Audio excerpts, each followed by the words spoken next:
तो dear student, इस lecture में मैं आपको बताऊंगा Gauss law, Maxwell first equation in integral form और differential form and electric flux density, electric flux, ये सब के बारे में बताऊंगा।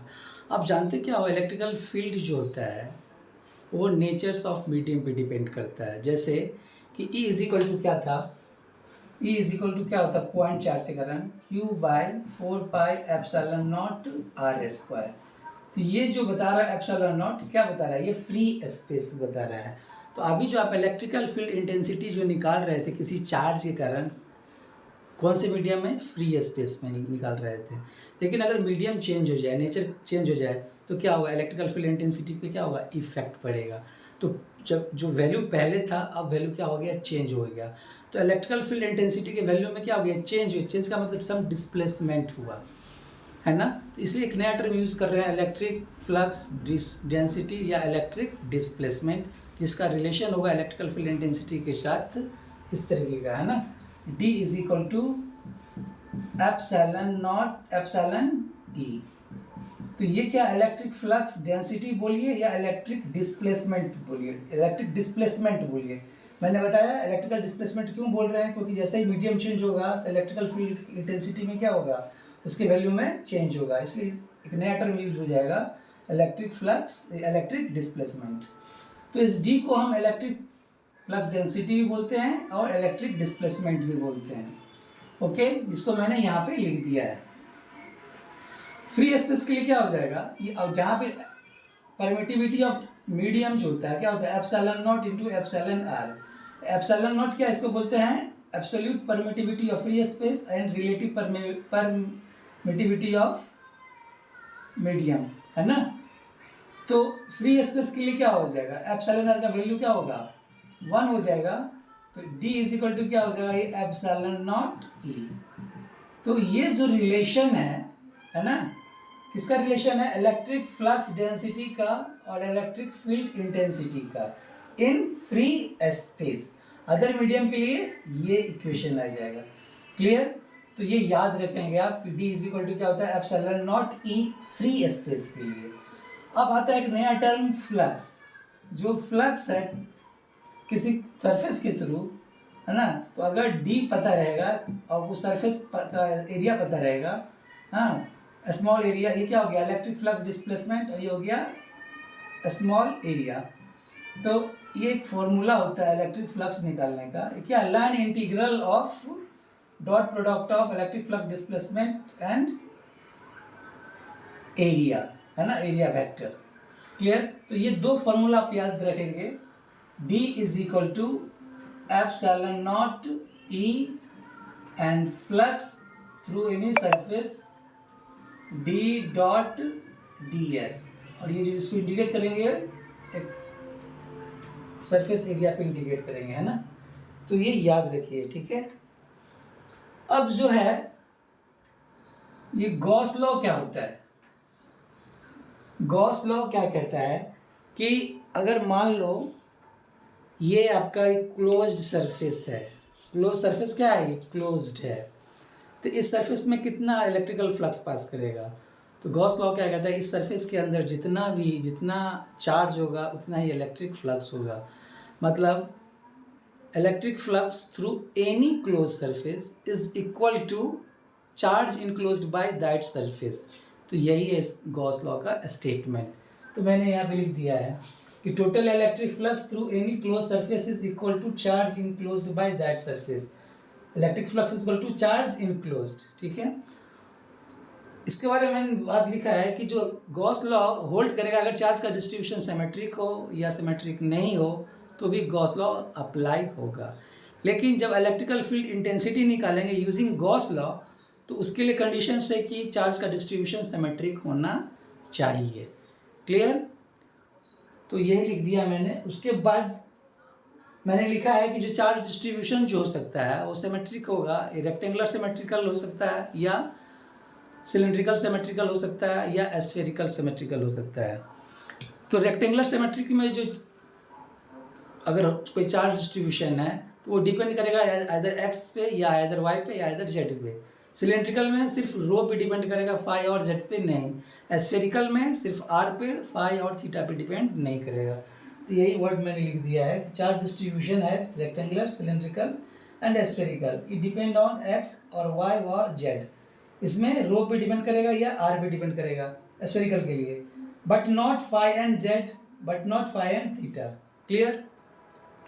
मतलब चार्ज का जो डिस्ट्रीब्यूशन, सिमेट्रिकल डिस्ट्रीब्यूशन होगा, तीन टाइप का सिमेट्रिकल डिस्ट्रीब्यूशन होगा, रेक्टेंगुलर सिमेट्रिकल या सिलेंड्रिकल सिमेट्रिकल या स्फेरिकल सिमेट्रिकल। क्लियर? अब बताने जा रहे हैं गॉसियन सरफेस क्या होता है। एक मैथमेटिकल क्लोज्ड सरफेस, हाइपोथेटिकल, आपने एज्यूम किया है हुआ सरफेस है ना, इसका यूज़ हम फाइंड करते हैं इलेक्ट्रिकल फील्ड इंटेंसिटी फाइंड करने के लिए। तो चलिए अभी मैं बताने जा रहा हूँ मैक्सवेल फर्स्ट इक्वेशंस के बारे में। ठीक है, तो अब सपोज करो मैक्सवेल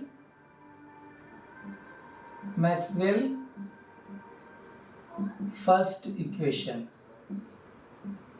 ओके, तो जो थ्रू एनी क्लोज सरफेस है ना, क्या हुआ, डी डॉट डी एस, क्योंकि सरफेस क्लोज्ड है जिसको मैंने ये सर्कल से रिप्रेजेंट कर दिया। ठीक है, इसको मैंने फर्स्ट लिख लिया। ओके, अब जानते हो फर्क, अब जानते हो जो इलेक्ट्रिकल फ्लक्स होगा वो integral of D dot D S होगा फॉर एनी सरफेस के लिए, लेकिन क्लोज सरफेस के लिए क्या हो जाएगा, ये आ जाएगा। ठीक है, अब आप क्या जानते हो, यूजिंग गॉस लॉ फाई क्या होता है, वो जितना चार्ज है उसके अंदर उसके बराबर होता है। ठीक है, इसको मैंने सेकेंड मान लिया। अब जानते हो कि जो रो भी है क्या होता है, वॉल्यूम चार्ज डेंसिटी, मतलब D Q by D V. तो जो डी क्यू होगा वो क्या हो जाएगा, रो बी डी वी। तो इसका जो इंटीग्रेट करेंगे D Q rho B D V, ये क्या हो जाएगा, Q enclosed is equal to rho B D V, है ना। क्लियर? तो अब क्या करोगे आप, अब क्या जानते हो, फाई इज इक्वल टू क्या होता है, क्यू इनक्लोज्ड। तो यूजिंग फर्स्ट क्या हो गया, फाई इज इक्वल टू क्या है, D dot D S. Okay, Q enclosed rho B D B. Okay, तो इसको जो बोलते हैं हम, इसको थर्ड इक्वेशन मान लिए। तो अब जो है आपने क्या सीखा इस स्टेटमेंट से कि जो फाई इलेक्ट्रिकल फ्लक्स होगा वो टोटल चार्ज इनक्लोज्ड होगा, जो किसके बराबर होगा, डी डॉट डी एस या नहीं तो रो बी डी वी, है ना। तो ये जो आया है इक्वेशन, इसको बोलते हैं Maxwell first equation in integral form. इसको बोलते हैं Maxwell first equation in integral form. Okay, अब डिफरेंशियल फॉर्म में कैसे लिखेंगे। अब ये, अब क्या जान रहे हो कि D S is equal to rho B D B, और ये जो होता है ना, डाइवर्जेंस थ्योरम का यूज करेंगे तो del dot D D B, है ना, इज इक्वल टू क्या हो जाएगा, रो बी डी बी। तो इससे क्या हो गया, इस पार्ट को हटाएंगे, दोनों साइड इंटीग्रेशन को आप हटा दोगे, डी बी को हटा दोगे, तो क्या बचेगा, del dot D is equal to rho B, मतलब rho B is equal to क्या हो गया, del dot D. Divergence of electric flux density को क्या बोलते हैं, वॉल्यूम चार्ज डेंसिटी। तो ये जो है ये क्या आपका volume charge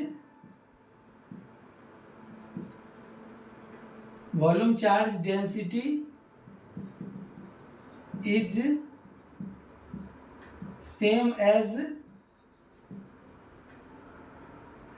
divergence of electric flux density. तो ये क्या है आपका Maxwell first equation in differential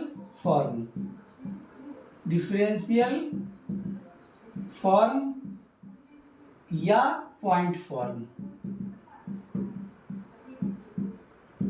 okay, तो ये याद रखेंगे ना। तो ये आपका क्या निकला, Maxwell equation in integral form और ये Maxwell equation in differential form. अब मैं आपको बताने जा रहा हूं कैलकुलेशन ऑफ इलेक्ट्रिक फील्ड।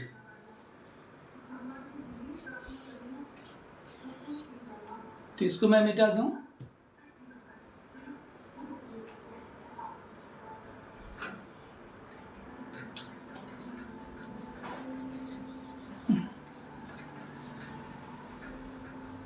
तो अब जो है यूजिंग, जैसे आपने इलेक्ट्रिकल फील्ड इंटेंसिटी आप किसी कारण चार्ज क्या निकालते हैं, पॉइंट चार्ज के कारण, ठीक है, यूजिंग कूलम्स लॉ। अब मैं उसी चार्ज के कारण इलेक्ट्रिकल फील्ड निकालेंगे यूजिंग गॉस लॉ।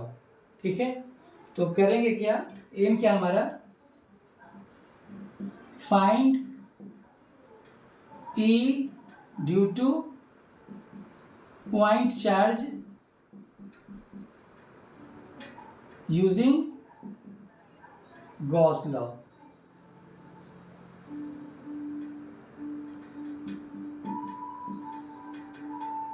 क्लियर। तो अब मान लो यहां पे चार्ज दे दिया है, ये आपका AX AY और ये AZ है, यहाँ पे एक चार्ज है आपका प्लस की। क्लियर। तो इस चार्ज के कारण क्या करना है, हमें इलेक्ट्रिक फील्ड इंटेंसिटी निकालना है। तो मैंने क्या बताया कि इलेक्ट्रिकल फील्ड इंटेंसिटी निकालने के लिए चार्ज का डिस्ट्रीब्यूशन सिमेट्रिक होना चाहिए। तो एक क्लोज्ड सरफेस ऐसा लेंगे जिससे उस चार्ज का डिस्टेंस हर एक जगह सेम रहे। तो मान लो कि ये आपका स्फीयर है ये, ठीक है, और ये चार्ज इसके सेंटर में है ना। तो उस चार्ज का डिस्टेंस इसके सरफेस से हर एक जगह क्या रहेगा, कांस्टेंट रहेगा। तो करेंगे क्या, एक गॉसियन सरफेस ले लेंगे हम, है ना, गॉसियन सरफेस। Okay, clear. इसका हर एक जगह डिस्टेंस क्या होगा, r डिस्टेंस रहेगा।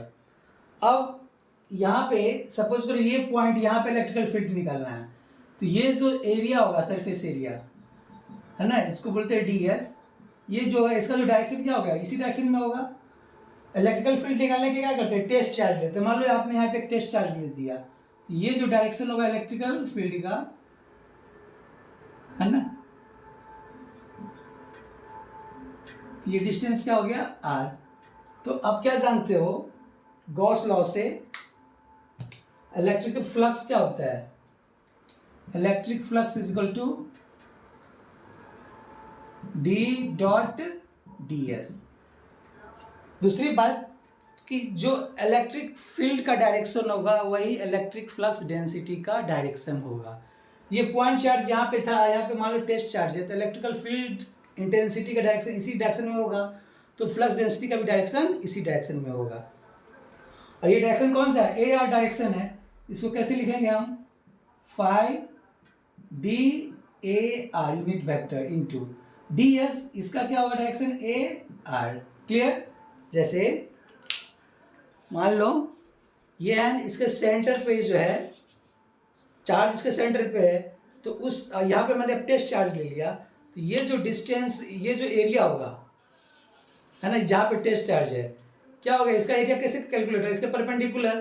तो वो जो डायरेक्शन क्या होगा, वो AR का डायरेक्शन होगा, क्योंकि एरिया वेक्टर है ना, तो एरिया वेक्टर है तो उसका एक मैग्नीट्यूड होगा, उसका एक डायरेक्शन भी होगा, तो उसका मैग्नीट्यूड क्या है, DS, और डायरेक्शन AR है। क्लियर। तो ये बताओ AR इसको कैसे लिखेंगे, DS AR unit vector AR, दोनों सेम है ना, सेम डायरेक्शन में है, तो इसका डॉट प्रोडक्ट क्या हो जाएगा, 1 आ जाएगा। तो क्या आ जाएगा, और ये फ्लक्स क्या होगा, जितना चार्ज है, यहाँ पे मैंने क्या लिख लिया, Q लिख लिया, तो ये क्या हो जाएगा, D को मैंने बाहर ले लिया, तो क्या आ जाएगा, एस। क्लियर। अब ये जो एरिया क्या होगा,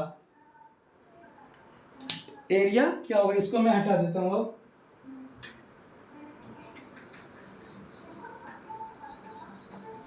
ये जो एरिया है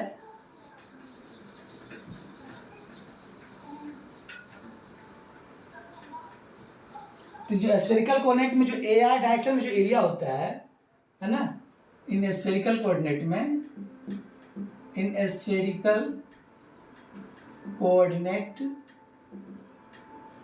है ना, D S is equal to क्या हो जाएगा, ए आर डायरेक्शन में तो उसका जो दो एलिमेंट होता है क्या होता है, एक हो जाएगा आर डी थीटा और दूसरा क्या हो जाएगा R sine theta D phi. तो जो एरिया होगा वो डी एस, कैसे लिखेंगे हम,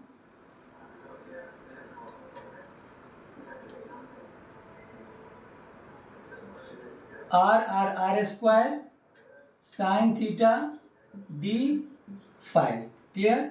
एरिया का डबल इंटीग्रेशन करेंगे, आर क्या कांस्टेंट, उसको बाहर ले लो तो क्या हो जाएगा, ये साइन थीटा डी फाइव है ना, sign theta D theta integration D five. Theta का क्या होगा लिमिट 0 से लेके पाई और फाइव का लिमिट 0 से लेके 2 पाई है ना। जैसे ये आपका स्फीयर था, थीटा का वैल्यू क्या होगा 0 से लेके थीटा का वैल्यू 0 से लेके पाई और फाई का वैल्यू 0 से लेके 2 पाई। रेडियस इसका क्या होगा कांस्टेंट है, तो ये क्या होगा इसका सरफेस एरिया ds का वैल्यू कितना आ गया, ये R square minus cos theta 0 से लेके पाई और फाई का इंटीग्रेशन फाई 0 से लेके 2 पाई।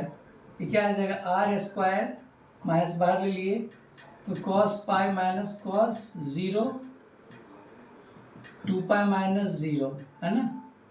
तो ये क्या आ जाएगा R square minus one into 2 pi. Solve करेंगे तो क्या आ जाएगा -2 और -2 प्लस 4 पाई आर स्क्वायर।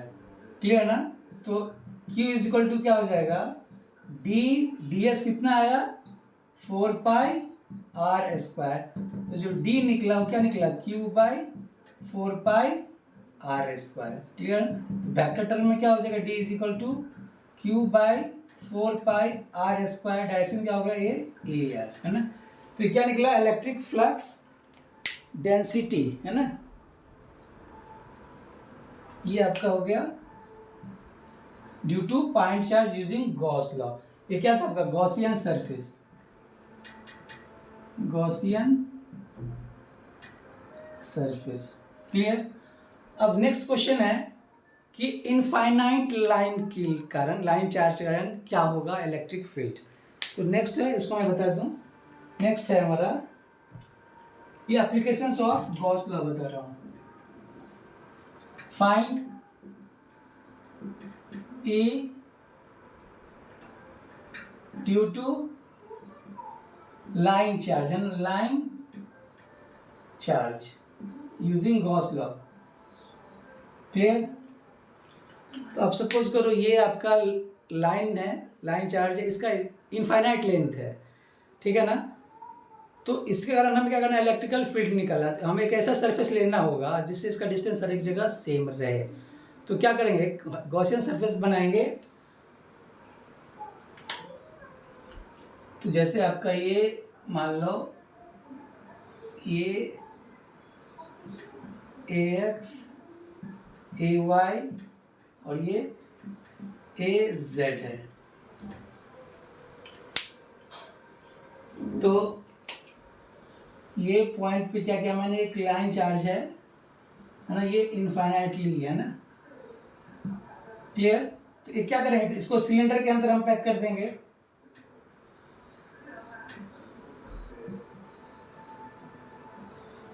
ठीक है। मान लिया यहां से लेके यहां तक का लेंथ क्या है L है। ठीक है। तो अब बताओ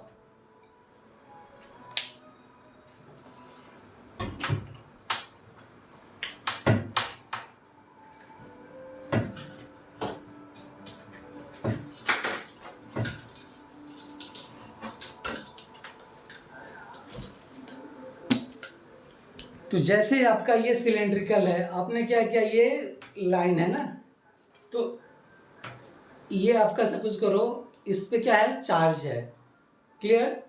ये सिलेंडर है तो इसका जो डिस्टेंस होगा हर एक जगह क्या होगा, रो होगा। रो क्या है इसका, रेडियस ऑफ द सिलेंडर, हर एक जगह क्या रहेगा, कांस्टेंट रहेगा।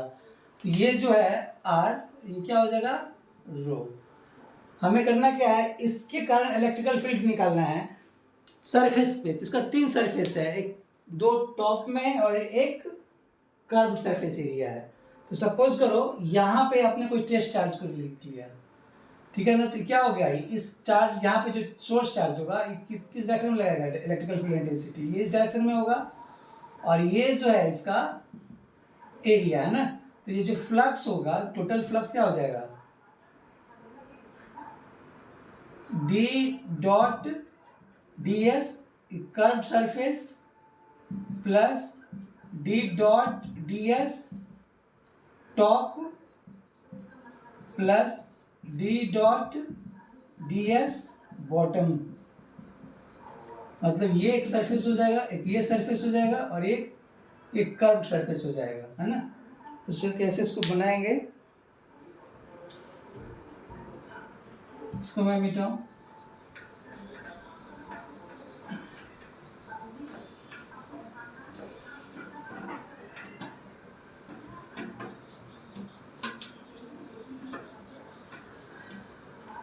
तो ये आपका क्या है, गॉसियन सरफेस है ना, ये क्या है, गॉसियन सरफेस। तो ये बता फाई इज इक्वल टू, अब इस सरफेस पे जो है क्या लिखेंगे, D A rho into D S A rho, clear, plus इसमें जो इलेक्ट्रिकल फील्ड डेंसिटी होगा हमेशा इसी डायरेक्शन में होगा।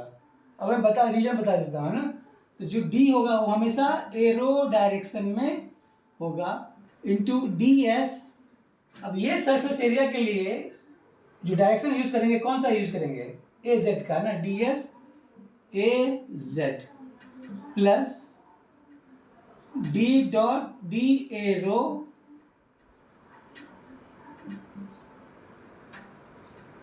D A rho dot D S minus A Z, clear. इसमें जो होगा वो एरिया डायरेक्शन और नीचे की ओर होगा, तो ये एक दूसरे को क्या करेगा, ए रो और ए जेड, ये डॉट प्रोडक्ट क्या हो जाएगा, एक दूसरे के परपेंडिकुलर होगा ना, रो ए रो एक्सिस और ए जेड एक्सिस क्या होता है, एक दूसरे के परपेंडिकुलर होता है। तो ये क्या हो गया आपका जीरो, ये भी जीरो, तो क्या बचेगा, ये D D S arrow arrow, तो ये क्या हो जाएगा, डी को मैंने बाहर ले लिया, तो डी एस एरो एरो कितना हो गया, 1 हो जाएगा, है ना, और ये फाई क्या हो गया, क्यू के बराबर हो जाएगा, क्लियर। अब ये जो डी एस है किस डायरेक्शन में है, एरो डायरेक्शन में है, तो फॉर एरो डायरेक्शन के लिए D S is equal to क्या होता है सिलेंड्रिकल में, एरो डायरेक्शन वाला छोड़ देंगे एलिमेंट, तो क्या बचेगा इसका, एक रो डी फाई और दूसरा डी जेड, तो जो एस हो जाएगा D S is equal to rho D phi D Z, rho constant है तो D phi, so D Z और डी फाई, डी जेड क्या लंबाई क्या हो, 0 से लेके एल, ओके, और डी फाई का 0 से लेके 2 पाई, तो ये कितना आ गया, ये रो जेड 0 से लेके एल, फाई 0 से लेके 2 पाई, तो क्या होगा रो एल इंटू 2 पाई, मतलब 2 पाई रो एल, क्लियर। अब बताओ लाइन चार्ज पे आप क्या जानते हो, Q इज इक्वल टू क्या होता है, D Q by D L, मतलब तो यहाँ पे डी एल क्या हो जाएगा, डी जेड हो जाएगा, तो जो D Q is equal to हो जाएगा rho L is equal to linear charge density is equal to rho L D Z, तो जो क्यू होगा वो क्या हो जाएगा, integration rho L D Z, rho L D Z, D Z क्या 0 से लेके एल तक, तो क्या हो जाएगा ये रो एल जेड 0 से लेके एल क्या हो गया, रो एल इंटू एल, है ना। तो यहाँ पे मैं इसको बता दूं, तो Q इज इक्वल टू क्या आ गया, rho L, L is equal to D, integration ds कितना आया है 2 पाई रो एल, एल से एल कैंसिल हो गया तो d इज इक्वल टू क्या हो जाएगा, रो एल बाय 2 पाई रो, है ना। तो वेक्टर टर्म क्या लिखेंगे, d is equal to rho L by 2 pi rho A rho, है ना। तो ये इसका इलेक्ट्रिक फ्लक्स डेंसिटी आ गया किसकी डायरेक्शन में, एरो डायरेक्शन में। ओके, चलिए अब आपको बताता हूँ कि electrical field intensity arrow direction में ही क्यों हुआ, है ना। तो चलो इसको हम बताते हैं कि सपोज करो